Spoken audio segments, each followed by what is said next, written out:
Aujourd'hui, dans le livre Léo et Léa, nous tournons la page et nous arrivons à la leçon 29, page 74.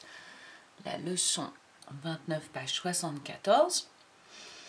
Alors, attention, on regarde bien. Donc, pendant 2 jours, nous avons vu le son en.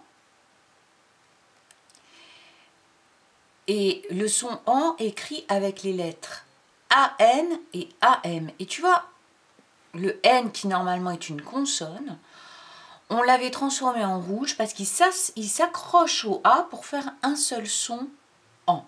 Et là, le M, pareil. Et là, on a A, M, A, N. Mais là, ils ne sont pas accrochés. Le M sonne comme une consonne M et le N sonne comme une consonne N. Ici, il y a un A et 2 M qui sonnent M, un A et 2 N qui sonnent N. Et donc, il va falloir faire la différence quand on a un A suivi d'un N ou un A suivi d'un M. Est-ce qu'on est avec le son en ou est-ce qu'on est avec am ou an? Alors, ça a l'air un petit peu compliqué comme ça, mais en fait, ça se passe très bien. Tu vas voir, surtout qu'avec Léo et Léa, il y a souvent les couleurs. Donc, aujourd'hui, am ou am, comme dans le mot la flamme. Anne ou Anne, comme dans le mot caniche.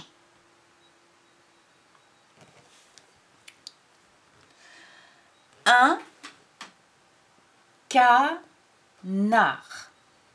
Le N, ici, est une consonne de la syllabe suivante.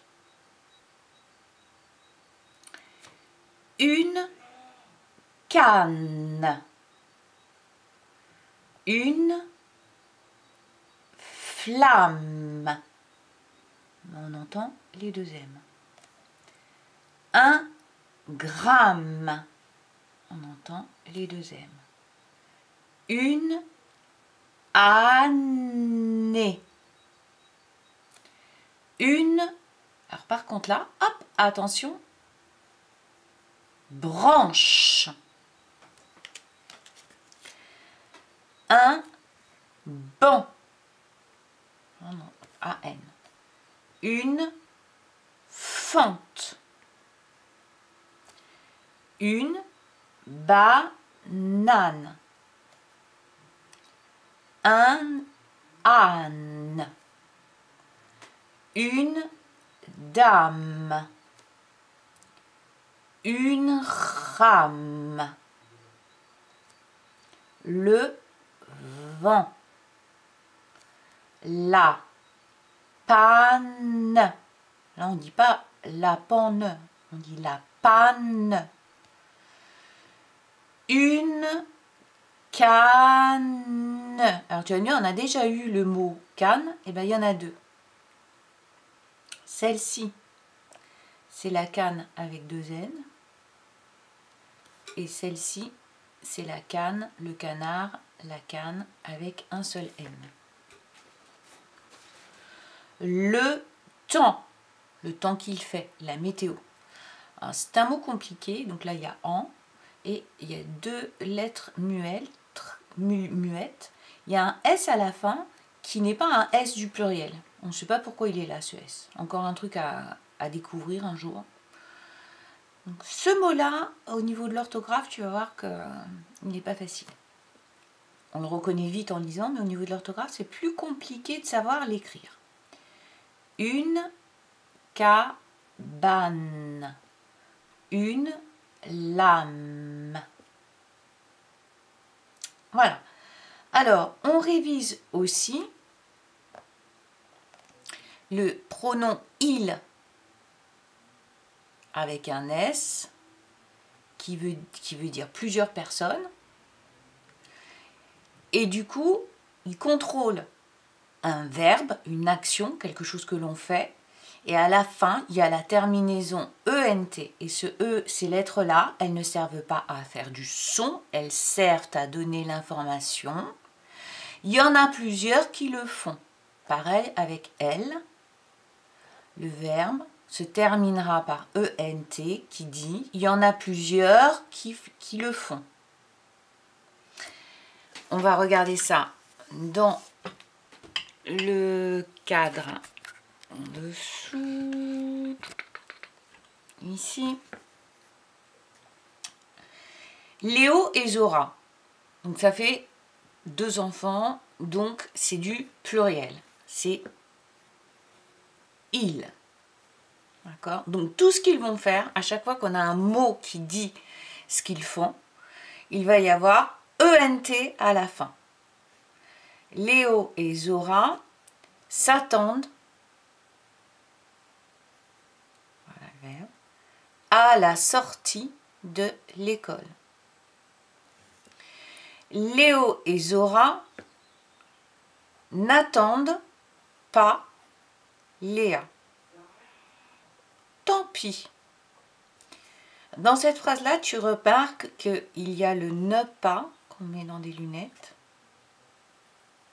Ça, c'est quand on dit non. Non, non, non, ne pas.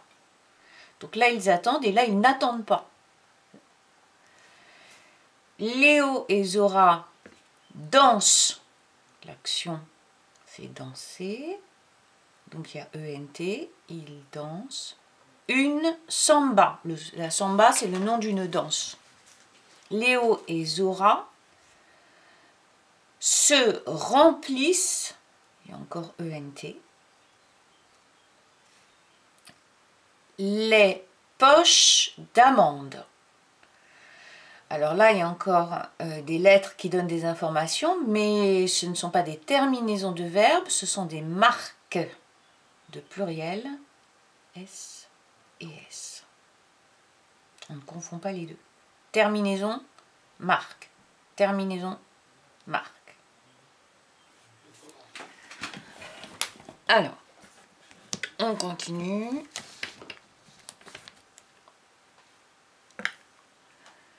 Zora enfile un pull blanc.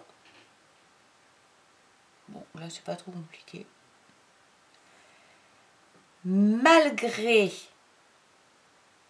la pluie, la canne va à la mare. Léo a mis 30 grammes de sucre dans la crème à la banane. Ça doit être bon, la crème à la banane avec 30 grammes de sucre. Bon, et puis en bas, tu as le mot dans, mais on le connaît déjà. Hein, on a déjà travaillé ce mot-là. Dans qui veut dire à l'intérieur de. Il y a une petite phrase en bas, mais je n'arrive pas à la mettre sous la caméra. Le caniche dort dans une cabane en planche. On pourra la faire en copie, cette petite phrase.